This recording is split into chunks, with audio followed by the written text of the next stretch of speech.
আমি উপস্থিতি আপনারা জানেন জুলাই অভ্যুত্থানের মধ্য দিয়ে স্বৈরাচার শেখ হাসিনা সরকার পতন হলেও এদেশ থেকে এখনো ধর্ষণ, নারী নির্যাতন এবং সহিংসতা এখনো বন্ধ হয়নি। দেখে কোনো বোঝার উপায় নাই।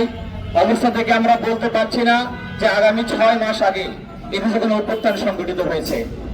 সংগ্রামী উপস্থিতি আপনারা জানেন সাম্প্রতিককালে দেশের বিভিন্ন স্থানে নারীদের উপর নির্যাতন এবং ধর্ষণের আশঙ্কাজনক হারে বেড়ে গেছে।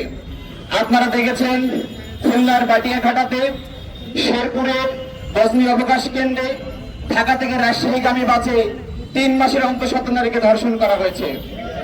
আপনারা দেখেছেন রাষ্ট্রীয় সেবকের পোশাক পরে রাষ্ট্রীয় কাঠামোতে বসে রাষ্ট্রীয় সুবিধা ভোগ করে আলীর বদ্দিন নামে এক র্যাব কর্মকর্তা একজন আসামির স্ত্রীকে দিনের পর দিন ধর্ষণ করেছে। এবং গত 7 তারিখে আপনারা দেখেছেন মাগুরা 8 বছর বয়সের একজন শিশু আসিয়াকে ধর্ষণ করা হয়েছে। সংগ্রামী উপস্থিতি, একটি রিপোর্টের মাধ্যমে আমরা জানতে পেরেছি বাংলাদেশে বিগত 5 বছরে 11,758 জন নারীকে নির্যাতন করা হয়েছে এবং 6,305 জন নারীকে ধর্ষণ করা হয়েছে। এটি প্রমাণ করে বাংলাদেশের বিগত ইতিহাসে কখনো তাদের বিরুদ্ধে সোচ্চারা হয়নি, কোন আইনগত পদক্ষেপ নেওয়া হয়নি। এই আইনগত পদক্ষেপ নিলে এতগুলো ধর্ষণের ঘটনা কখনো ঘটতে পারত না।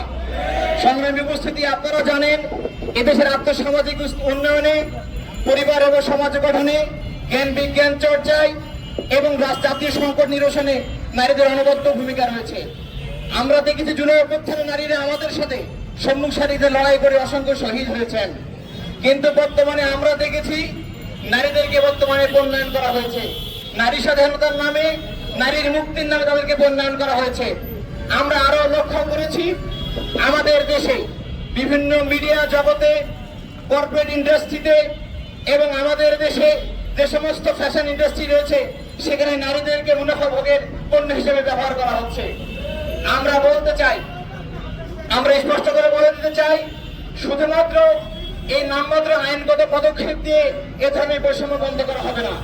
এই বৈষম্য বা আইনগত পদক্ষেপ চলছে বলেই বর্তমানে কর্মক্ষেত্রে বৈষম্য তৈরি হয়েছে, পারিবারিক অবক্ষয় তৈরি হয়েছে, নারীরা নিরাপত্তাহীনতায় ভুগছে এবং সহিংসতা দেখা দিচ্ছে। আজকের এই মানববন্ধন থেকে আমরা এই আহ্বান জানাতে চাই, অনতি বিলম্বে ধর্ষকদেরকে গ্রেফতার করে এমন শাস্তির ব্যবস্থা করতে হবে বাংলাদেশের বিগত আগামী দিনে কেউ কখনো ধর্ষণের কথা যেন চিন্তাও করতে না পারে। এবং পাশাপাশি আমরা বলতে চাই শুধুমাত্র আইন দিয়ে সম্ভব নয়, এদেশে প্রত্যেকটি স্তরে ধর্মীয় অনুশাসন কায়েম করতে হবে।